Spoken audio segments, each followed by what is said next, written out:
You do know that 60% of new managers fail within the first 2 years. Shocking, right? But here's the kicker. It's not just because they lack skills or experience, it's because they are playing the wrong game.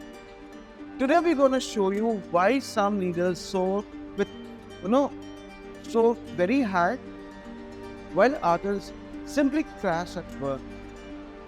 Are you the mastermind carefully plotting each move or the gambler riding the waves of chances? Stick around because by end of this video we will know exactly how to play your cards right in the leadership game.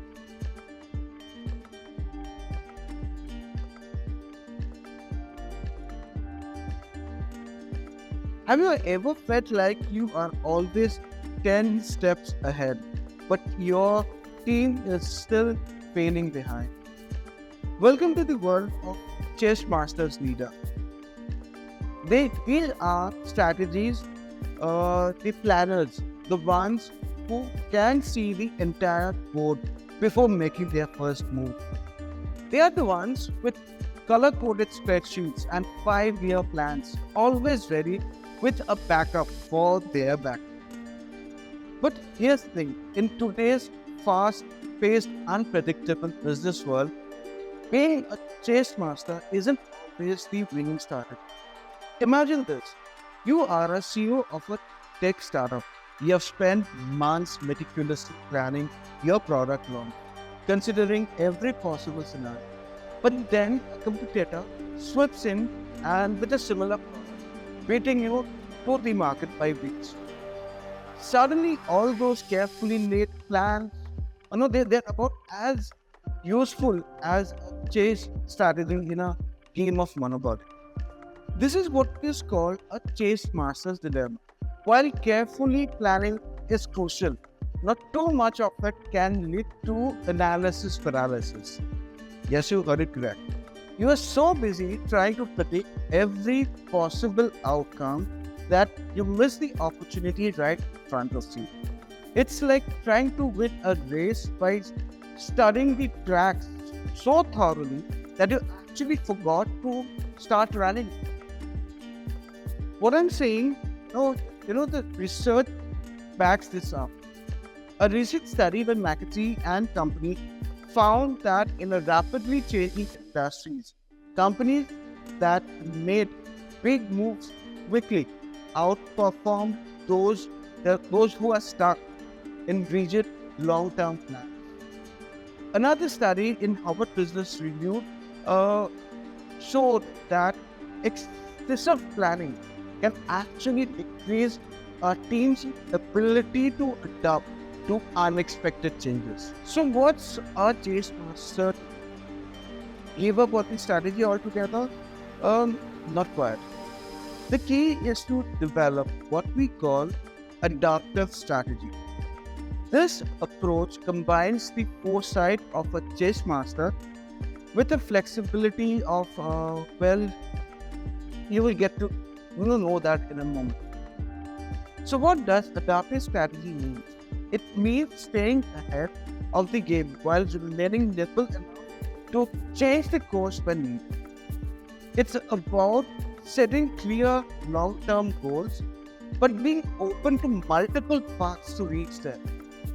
Think of it like a planning a road. You know your destination, right? You are ready to take a detour if you encounter any unexpected traffic or discover an excited pit stop along the way.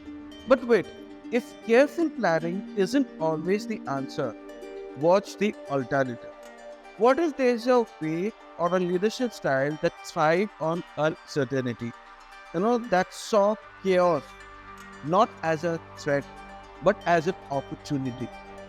A style that treats every decision like a roll of the dice. So let's meet the risk takers who have turned uncertainty into their playground. These leaders they just don't roll the punches. They actually throw the first punch. But as we peek behind the curtains of their success, we are left wondering, is their boldness really strategy or was just a dumb? Enter the world of a gambler leader, where every decision is a high-tech bet. There are mavericks who thrive on quick choices and aren't afraid to take a risk that make others break out in a cold sweat. They are the ones who see crisis and think, okay, it's an opportunity, while others are paralyzed by indecision. These leaders are already 3 moves ahead, surfing the waves of chaos with a grin on their face. But here's the thing. This approach is it's like a double-edged sword. It can lead to spectacular wins that leave everyone in awe, or catastrophe losses that makes headlines with all the wrong reasons. Take Elon Musk, or take Elon Musk for example. His bold decision to, his bold decisions with Tesla and SpaceX has revolutionized entire. He invested his own money in ventures many considered too risky, and it's paid off big time, right? But it is not a smooth sailing. Musk's approach also led to significant financial volatility and more than few, raised eyebrows. On the flip side, we have seen companies crash when their leaders treat. It's like a game, right? Remember, Theranos, Elizabeth Holmes took huge risks with the unproven technology, and for a while it seemed like she has hit the jackpot. But the house of cards came tumbling down, and it wasn't just the investor who lost out. Real people, no health was put at risk. So, is there a sweet spot between calculated risk and reckless abandon? Well, absolutely. It's called informed risk taking, and it's the secret sauce of successful leaders who know how to play the odds. This approach combines the gambler's intuition with the chess master's analytical skills. It's about making quick decisions, yes, but ones that are backed by data and a deep understanding of potential outcomes. Imagine you are at a blackjack table. A good player doesn't just rely on luck. They count the cards, read the table, and make informed bets based on probability. That's what informed risk-taking tools looks like in leadership. You are not just throwing caution, to the wind. You are creating a culture that supports experimentations and learns from failures. You are preparing for various scenarios while staying flexible enough to pivot when needed. Research shows that this balanced approach can lead to significant rewards. A study in the Harvard Business Review found that companies embracing calculated risk see a 20% higher return on investment compared to their play it safe competitors. It's not about being reckless, it's about being bold when the odds are in your favor. Now let's zoom in from the boardroom to the break. You might be surprised to learn that your leadership style could be the secret ingredient in your team's of coffee, either energizing them for success or leaving a beta test. Ever wonder if your approach is brewing productivity or is stirring up discontent? Let's take a closer look at how your chess master and gambler leaders operate in a day-to-day life. So picture this.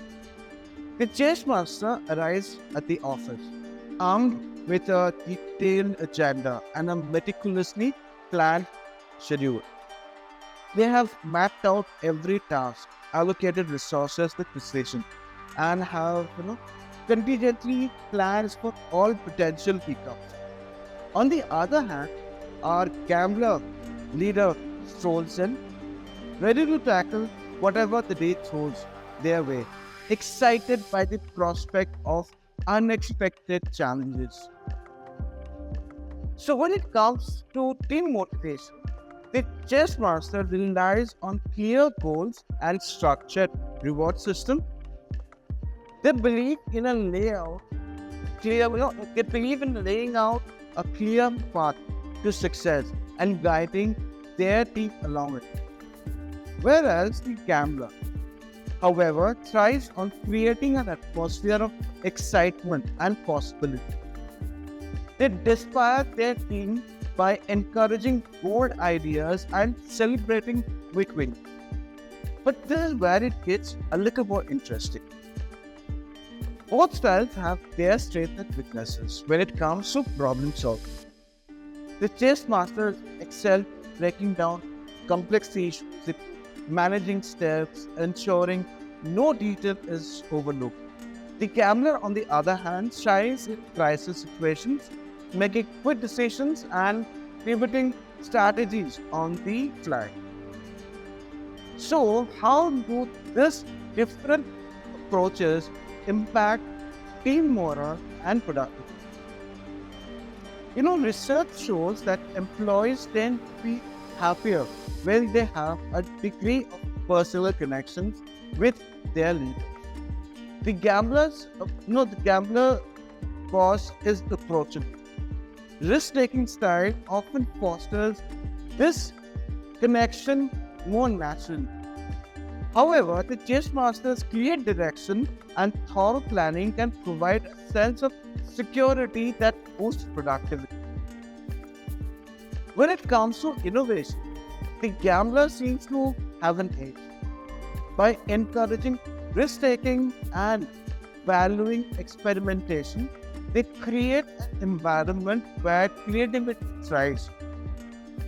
They do not focus innovation now.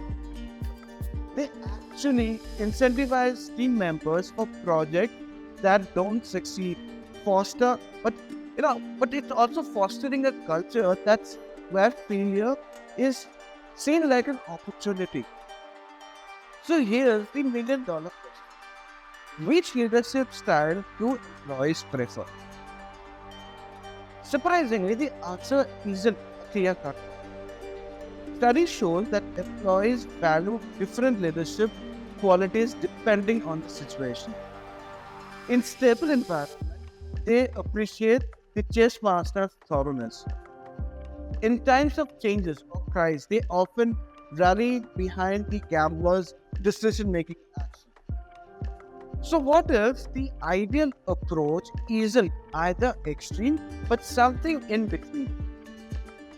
Enter the concept of flexible leadership. This approach recognizes that effective leaders need to adapt their style based on the context and the need of their team. It's about knowing when to plan meticulously and when to take calculated risks.